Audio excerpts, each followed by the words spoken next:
ఈ పెద్ద మనిషి మా గురించి మాట్లాడడం సిగ్గుచేటు. నేను ఆ పార్టీలో 10 సంవత్సరాలు పనిచేశాను. ఈ 10 సంవత్సరాల్లో నేను ఏ రోజైనా ఒక తప్పు చేశానో, ఒకరి దగ్గర ₹1 తీసుకున్నానో ప్రూవ్ చేయమనండి. మీ పార్టీలో పనిచేసిన వ్యక్తినే కదా. ఈరోజు 24 సంవత్సరాల తర్వాత ఈరోజు ఆయన కనిపిస్తుంది నేను పదవులు అమ్ముకుంటున్నాను. దీన్ని బట్టి ఆయన స్థాయి ముఖ్యమంత్రి స్థాయి నుంచి మా స్థాయికి వచ్చేసింది అనేది గమనించాలి. ఎవరో తెలియని వాళ్ళు మనం సామాన్యుల్ని కౌన్సిలర్ చేసినప్పుడు వాళ్ళు అమ్ముడిపోయి మాట్లాడరని ఎలా అనుకుంటారు మీరు? వాళ్ళ వ్యాపారం ఏంటో ఒకసారి కనుక్కోండి.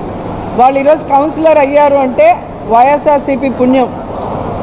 సామాన్యుల్ని కూడా ఈరోజు ఎంపీల్ని, ఎమ్మెల్యేలని, ఎమ్మెల్సీలు చేసి అన్ని సామాజిక వర్గాలకి న్యాయం చేసిన వ్యక్తి జగన్మోహన్ రెడ్డి గారు.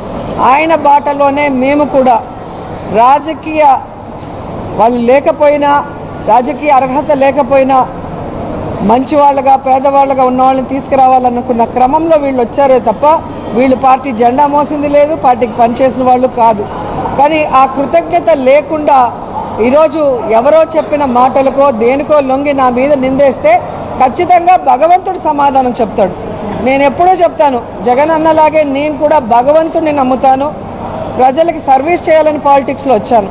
నేను ఎవరు ఎన్ని మాట్లాడినా అది భగవంతుడికే వదిలేశాను. మాట్లాడిన వాళ్ళంతా కూడా కాలగర్భంలో కలిసిపోయారనేది చరిత్ర చూస్తే మీకే అర్థమవుతుంది.